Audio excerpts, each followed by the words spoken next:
యేసుక్రీస్తు నామంలో మరొకసారి మీ అందరికీ హృదయపూర్వక వందనాలమ్మా.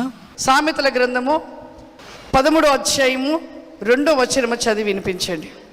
నోటి ఫలము చేత మనుష్యుడు మేలును అనుభవించును, విశ్వాసఘాతకులు బలాత్కారము చేత నశించుదురు. నోరు కాచుకొనువాడు తన్ను కాపాడుకొనును. ఊరు కొనుక మాట్లాడువాడు తనకు నాశనము తెచ్చుకొనును. హల్లెలూయా. చూడండి, భక్తిహీనుని యొక్క జీవితంలో ఈ విధంగా ఉంటారు. ఎలా ఉంటారు? వారు నోరు కాచుకొనక వారు నోటిని కాపాడుకొనక ఊరుకొనకగా మాట్లాడుతూ నాశనాన్ని తెచ్చుకుంటారంట. నోటి మాట చాలా జాగ్రత్త. దయచేసి ఆత్మ ఉన్నవారు ఎక్కువగా మాట్లాడరు.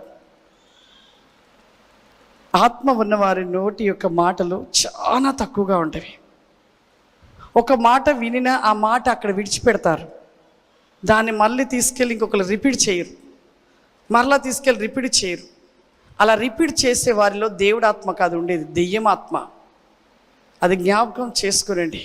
మందిరానికి వస్తున్నామనగానే సరిపోదు.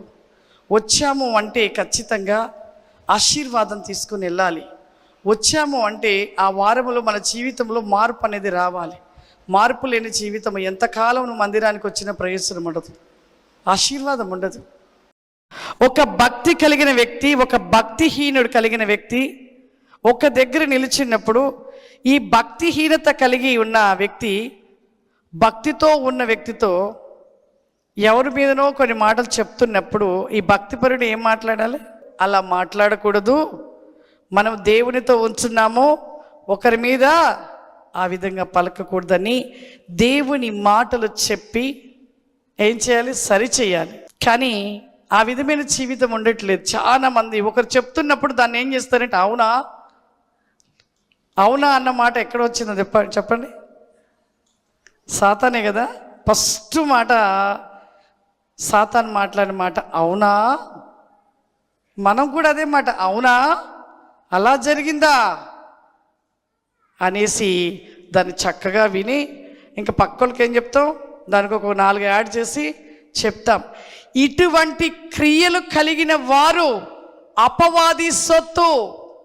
దేవుని ఆత్మ కలిగిన మనము ఏ విధముగా ఉండాలి, మన జీవితమును ఏ విధముగా సరి చేసుకోవాలి, మన మనస్సు ఏ స్థలములో నిలిచి ఉంటున్నది ఒకసారి ఆలోచన చేయండి. ప్రియ సహోదరి సహోదరా, మనము ఒక మాట మాట్లాడుతున్నామంటే అది తర్వాతకి మనకు శాపంగా మార్చబడుతుందని అది గుర్తు పెట్టుకోనండి. దేవుని బిడ్డలు దేవుని ధరించుకొని ఆయన రక్తంలో కడిగబడి మనం ఆయన బిడ్డలుగా ముద్రించబడిన మన జీవితంలో శాపవచనం మనలో ఉండవద్దు. శాపాన్ని మనము వెంట పెట్టుకోకూడదు. ఎప్పుడు మన జీవితంలో ఆశీర్వాదం నిలిచి ఉండాలి. ఆశీర్వాదం ఉంటేనే మన పిల్లలకు అది అభివృద్ధిగా వారికి దీవెనకరంగా ఉంటుంది. కానీ దేవుని నమ్మి కూడా మన జీవితంలో మన బలహీనతలైన కొన్ని బలహీనతలు ఉంటవి. ఆ బలహీనతలు తొలగించుకోకుండా శాపపు వచనాన్ని శాపాన్ని మన వెంట పెట్టుకుంటే అది తరానికి కూడా ఆ శాపం అలా నిలిచిపోతుందంట. ప్రియులారా, శాపము అనేది మన నోటి నుండి పలికే ప్రతి మాట నుండి శాపము మన వెంటనే ఉంటుందంట. అదే మన నోట పలికే మాటలు దేవునికి ఇష్టకరంగా ప్రేమపూర్వకమైన మాటలు, యథార్థమైన మాటలు, సత్యమైన మాటలు పలికినట్లయితే అవి ఆశీర్వాదకరంగా ఉంటాయంట. అందుకే పైన ఏమంటున్నాడు ఒకసారి మరొకసారి చదవడమా.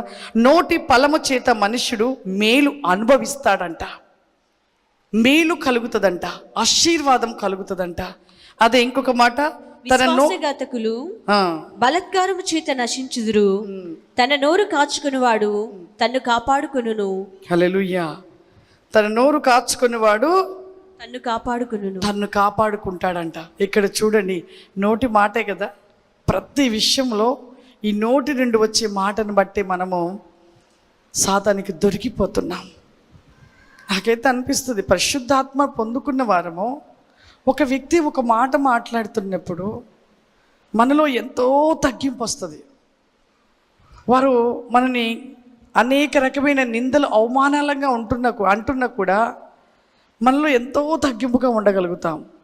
అదే ఒకరు ఏదైనా గట్టిగా మాట్లాడుతున్నా కూడా ఆత్మ కలిగిన వారిలో తగ్గింపు ఉంటుంది, ప్రేమ ఉంటుంది.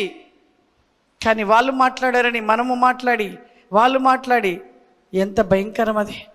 దేవుని ఆత్మ లేనట్టే కదా. ఒకసారి ఆలోచించండి, అసలు మనలో దేవుని ఆత్మ ఉందా లేదా ప్రతి ఒక్కరు కూడా పరీక్షించుకోవాలి. మన క్రియలను బట్టి దేవుని ఆత్మ ఉందా లేదా తెలిసిపోతుంది. మన ప్రవక్తను బట్టి దేవుని ఆత్మ ఉందా లేదా తెలిసిపోతుంది. నిజముగా ఉందో లేదో తెలుసుకోనండి. లేకపోతే భ్రష్టాత్మలో జీవిస్తున్నామా, భ్రమపరిచే ఆత్మ మాలో ఉందా అనేది కూడా మనం ఆలోచించుకోవాలి. ఎంతకాలము ఇంకా ఆత్మపూర్లుగా కాకుండా లోకానుసారమైన జీవితంలో ఉంటూ, లోకమైన మాటలు పలుకుతూ, లోకమైన మాటలతో జీవిస్తూ ఎంతకాలము శాప వచనాలతో మన కుటుంబాలలో శ్రమలు తెచ్చిపెట్టుకుంటాం.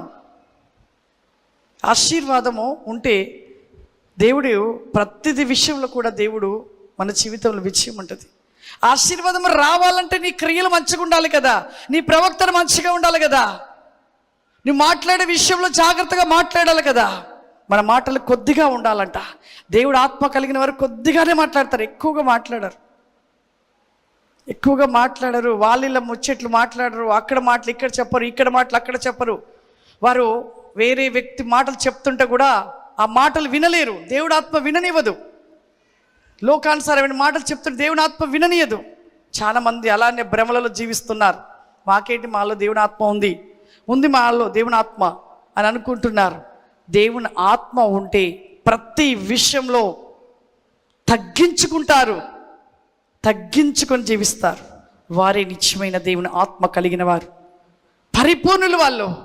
అంతేకాని ఆత్మ ఉన్నది అని మీరు భ్రమపడుతూ మీరు అనుకోవచ్చు, మాకు దేవుడు ప్రేరేపణ కలగజేస్తే జరుగుతున్నాయి కదా, మా మనసులో ఏదనుకుంటే జరుగుతుంది కదా. జరుగుతాయి, ఖచ్చితంగా జరుగుతాయి. నువ్వు ముందు దేవుని ఆత్మ పొందుకున్నాక తర్వాత నీ క్రియలను బట్టి దేవుడు నిన్ను విడిచి వెళ్ళిపోతాడు పరిశుద్ధాత్ముడు. తర్వాత నీలో ఉన్న ప్రేరేపణ వరకు పనిచేస్తుంది. పనిచేసినంత మాత్రంలో నీలో దేవుడు ఆత్మ ఉందనుకుంటున్నావా? నీలో దేవుడు ఆత్మ ఉందంటే అన్ని విషయంలో తగ్గించుకున్న వానిలోనే ఉంటుంది. ప్రతి విషయంలో నీకు ఒక్కొక్క సందర్భంలో ఒక పరీక్షగా, అగ్ని పరీక్షగా దేవుడు ఒక్కొక్క సమయంలో నిన్ను పరిశోధిస్తాడు, నిన్ను పరీక్షిస్తాడు.